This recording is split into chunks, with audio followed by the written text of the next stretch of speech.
இது யாருக்கான car?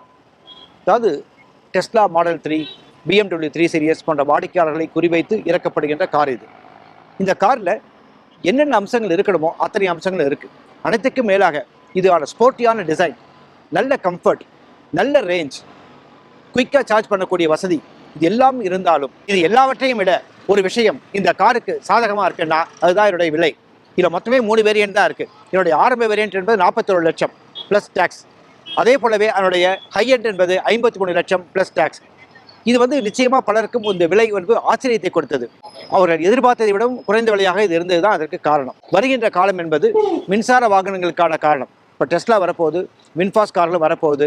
So இது போல ஒரு சூழ்நிலையில் தான் பார்ன் எலக்ட்ரிக்காகவே இருந்திருக்கக்கூடிய கார் மட்டுமல்ல, இந்த கம்பெனியும் ஒரு பார்ன் எலக்ட்ரிக். ஸோ இது எந்த வகையில் இந்த மின்சார கார் சந்தையை, அதனுடைய டைனமிக்ஸை மாற்றி அமைக்க போகுதுன்னு நம்ம பார்க்கலாம். நன்றி, வணக்கம்.